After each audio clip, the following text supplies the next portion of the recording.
Dengarkanlah percakapan Alan dan pamannya berikut ini. Halo Alan. Halo Paman, apa kabar? Baik Alan, bagaimana dengan Alan dan keluarga? Baik Paman, saya dengar Paman akan mengunjungi kami hari Minggu depan ya? Iya betul Alan, kita akan bertemu hari Minggu depan. Wah, asyik sekali. Ngomong-ngomong, Paman sedang apa sekarang? Kami sedang bersiap untuk makan siang Alan. Wah, kami sudah selesai makan siang 1 jam yang lalu, Paman. Kami biasa makan siang pukul 12 di sini. Hahaha, iya Alan, sama. Kami juga makan siang pukul 12. Tetapi karena waktu di Singapura 1 jam lebih lambat daripada Jakarta, maka sekarang sebenarnya di Singapura juga jam 12 siang Alan. Wah, iya saya lupa, Paman. Padahal baru kemarin belajar tentang perbedaan waktu. Baiklah Alan, nanti kita sambung lagi pembicaraan kita ya. Sampai ketemu di hari Minggu. Baik, Paman. Sampai ketemu. Baiklah, sebelum memulai pembelajaran, mari kita berdoa dulu. Berdoa, mulai. A'udzu billahi minasy syaithanir rajim. Bismillahirrahmanirrahim. Alhamdulillahi rabbil alamin. Ar-Rahmanir Rahim. Maliki yaumiddin. Iyyaka na'budu wa iyyaka nasta'in. Ihdinas siratal mustaqim. Siratal ladzina an'amta 'alaihim ghairil maghdubi 'alaihim waladdallin. Rabbil firli wa liwalidayya wa lil mu'minina amin. Rabbi shrah li sadri wa yassir li amri wahlul 'uqdatam min lisani yafqahu qawli.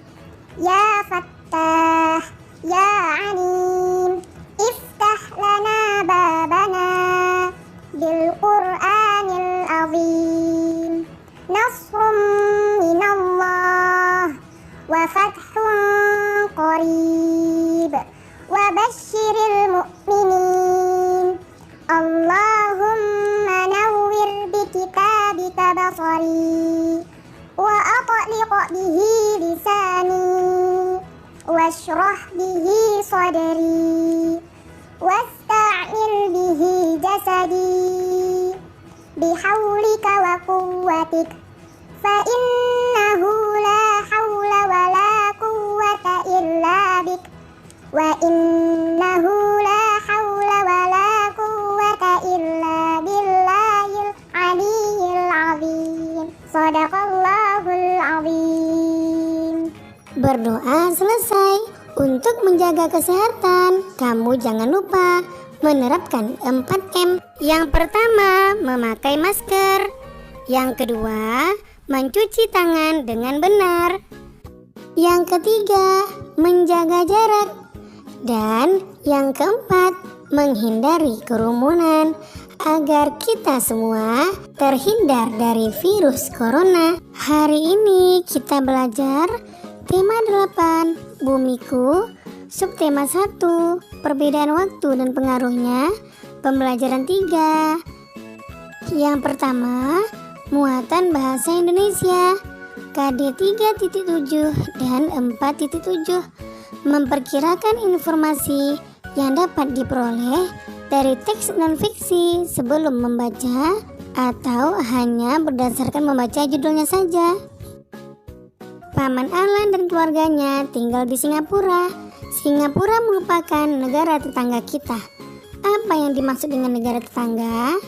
Ya, negara tetangga adalah negara-negara yang berada di sekitar Indonesia. Sebagian besar negara tetangga Indonesia berada di kawasan Asia Tenggara. Nah, anak-anak hebat, perhatikan peta berikut ini. Negara tetangga adalah negara-negara yang berada di sekitar Indonesia. Negara tetangga Indonesia berada di kawasan Asia Tenggara. Ayo membaca. Cermati teks berjudul Kawasan Asia Tenggara. Sebelum mulai membaca, lakukan kegiatan berikut. Yang pertama, bacalah judul bacaan dan perkirakan informasi yang mungkin kamu dapatkan dari bacaan. Yang kedua, sajikan perkiraan informasi tersebut dalam bentuk format sebagai berikut. Nah, perkiraan informasinya antara lain: yang pertama, tentang negara-negara yang ada di kawasan Asia Tenggara. Yang kedua, tentang kondisi negara-negara di kawasan Asia Tenggara, baik kondisi geografis maupun demografis. Yang ketiga, hubungan antara negara-negara yang ada di kawasan Asia Tenggara. Dan yang keempat, sejarah negara-negara yang ada di Asia Tenggara. Itulah perkiraan informasi yang terdapat pada judul bacaan tersebut. Anak-anak hebat, bacalah teks berikut berjudul Kawasan Asia Tenggara. Bacalah dalam hati dan pahami ya. Anak hebat harus semangat.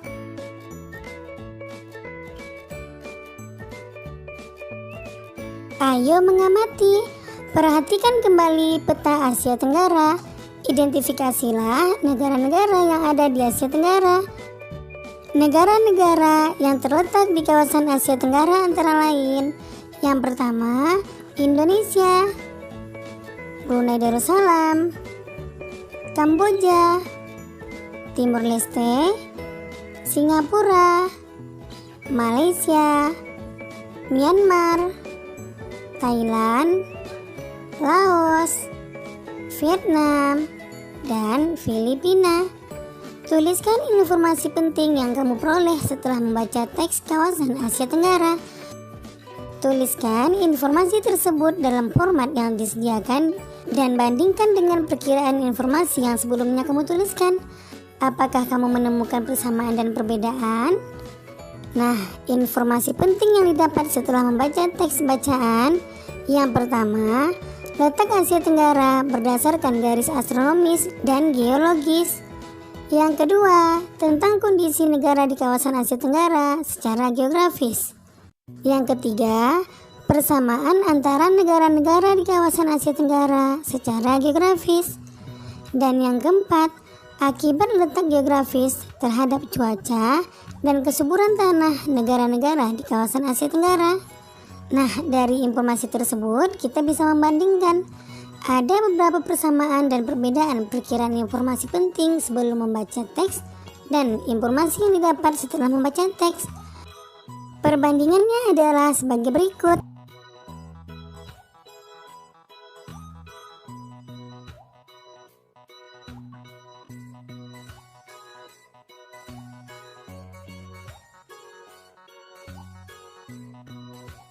Yang kedua, muatan IPS KD 3.1 dan 4.1 mengidentifikasi karakteristik geografis dan kehidupan sosial budaya, ekonomi, politik di wilayah ASEAN. Ayo mengamati, anak-anak hebat. Ayo kita cari informasi tentang keadaan alam di Singapura. Keadaan alam Singapura. Singapura merupakan negara kepulauan. Pulau Singapura dengan ukuran panjang 41,8 km dan lebar 22,9 km merupakan pulau terbesar di negara itu.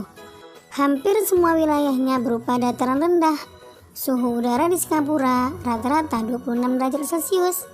Republik Singapura terletak 137 km di utara Khatulistiwa. Selat Johor memisahkan Malaysia dan Singapura. Singapura merupakan negara kepulauan yang memiliki 63 pulau kecil. Pulau-pulau itu antara lain Pulau Tekong, Pulau Ubin, dan Pulau Sentosa. Lokasi tertinggi di Singapura berada di Bukit Timah dengan ketinggian 163,63 meter. Cagar alam yang terkenal terletak di Bukit Timah Nature Reserve. Ada pula Taman Botani yang terkenal yaitu Singapore Botanic Garden.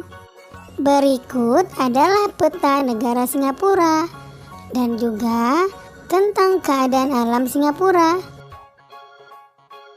Ayo berkreasi. Dari informasi yang kamu peroleh, temukan fakta-fakta menarik tentang Singapura. Garis bawahi kata kunci dan informasi penting yang kamu dapatkan dari bacaan. Olah kembali informasi-informasi tersebut dan sajikan dalam bentuk kartu informasi tentang Singapura. Dalam kartu informasi tersebut, sajikan fakta-fakta yang menceritakan tentang kondisi alam Singapura dan fakta menarik lainnya. Nah, apabila kamu sudah selesai mengerjakannya, cocokkanlah jawabanmu dengan jawaban berikut ini. Yang pertama, kondisi alam Singapura. Sebagian besar wilayahnya berupa dataran rendah. Suhu udara di Singapura rata-rata 26 derajat Celcius. Terletak 137 km di utara Khatulistiwa. Memiliki 63 pulau kecil dan Bukit Timah merupakan lokasi tertinggi. Kemudian, fakta menarik tentang negara Singapura. Yang pertama, merupakan negara kepulauan. Yang kedua, negara dengan wilayah kecil, namun negara paling maju dan paling bersih di Asia Tenggara. Yang ketiga, walau negara dengan wilayah sempit atau kecil, tapi masih ada ruang untuk cagar alam dan taman botani. Anak-anak hebat, mari kita baca teks berikut berjudul Negara Singapura. Singapura kini sudah menjadi negara maju dan sangat terkenal di dunia. Meskipun luas wilayahnya tidak seberapa, tetapi Singapura menjadi salah satu tujuan wisata dunia. Selain perkembangannya yang pesat, negara Singapura ternyata juga mendapatkan predikat negara terbersih di dunia. Rakyat dan pemerintah Singapura sangat sadar dan peduli akan kebersihan lingkungannya. Bahkan, untuk menjaga kebersihannya, pemerintah Singapura telah membuat peraturan ketat untuk seluruh masyarakat yang tinggal di negara tersebut. Dari segala lingkup tentang aturan untuk kebersihan, semuanya harus ditaati. Bahkan, tidak menyiram toilet saja akan dikenakan denda sangat tinggi. Nah, dari informasi yang kamu dapatkan tentang Singapura, jawablah pertanyaan-pertanyaan berikut. Pertanyaan pertama, tuliskan hal-hal positif yang dapat kita contoh dari negara Singapura. Yang pertama, menjadi negara maju. Yang kedua, menjadi negara salah satu tujuan wisata dunia. Yang ketiga, menjadi negara terbersih di dunia. Yang keempat, taatnya warga negara Singapura terhadap peraturan. Kemudian, menurutmu, mungkinkah negara Indonesia menjadi salah satu negara terbersih di dunia seperti Singapura? Nah, mungkin saja Indonesia bisa menjadi salah satu negara terbersih di dunia. Kemudian, pertanyaan ketiga, apa yang harus dilakukan oleh masyarakat dan pemerintah Indonesia untuk mencapai tujuan tersebut? Alternatif jawabannya. Yang pertama, tingkat kesadaran warga Indonesia harus ditingkatkan. Yang kedua, tingkat pendidikan warga Indonesia harus terus ditingkatkan. Dan yang ketiga, pemerintah Indonesia harus membuat aturan yang ketat. Nah, pertanyaan keempat, menurutmu, apa kebersihan negara Singapura merupakan hasil kerjasama pemerintah dan warganya? Ya, tentu saja, warga Singapura mendukung program pemerintah, dan pemerintah Singapura membuat aturan-aturan yang bermanfaat, serta menyediakan fasilitas-fasilitas penunjang. Yang ketiga, muatan PPKN, KD 3.2 dan 4.2, menganalisis pelaksanaan kewajiban, hak, dan tanggung jawab sebagai warga negara, beserta dampaknya dalam kehidupan sehari-hari. Kewajiban menjaga lingkungan dapat dimulai dari keluarga. Keluarga adalah komunitas masyarakat yang paling kecil. Keberhasilan kita dalam melaksanakan kewajiban di lingkungan keluarga akan menentukan keberhasilan kita dalam melaksanakan kewajiban di lingkungan yang lebih besar. Apa kewajibanmu sebagai anggota keluarga? Bandingkan kewajibanmu dengan kewajiban temanmu. Apakah sama atau apakah berbeda? Setiap anggota keluarga memiliki kewajiban berbeda dalam kehidupan sehari-hari. Setiap keluarga pun memiliki kewajiban bekerja sama untuk memastikan kehidupan bermasyarakat berjalan dengan baik. Salah satu kewajiban setiap keluarga dalam kehidupan bermasyarakat adalah menjaga kebersihan dan kesehatan lingkungan. Apa yang dapat kita lakukan di rumah untuk menjaga lingkungan? Ya, jawabannya mudah sekali. Contohnya adalah yang pertama, membuat tempat pembuangan sampah. Yang kedua, membuang sampah pada tempatnya. Yang ketiga, selalu menjaga kebersihan rumah dan lingkungan sekitar. Dan banyak lagi loh jawaban lainnya. Anak hebat harus semangat ya. Ayo berkreasi. Buatlah sebuah poster, isinya tentang rencana aksi yang akan kamu lakukan di lingkungan rumahmu. Sebagai cerminan pelaksanaan kewajibanmu, tempelkan postermu di dinding dekat meja belajarmu. Gunakan poster tersebut sebagai pengingat tentang kewajibanmu dalam menjaga lingkungan rumah. Nah, contohnya adalah sebagai berikut.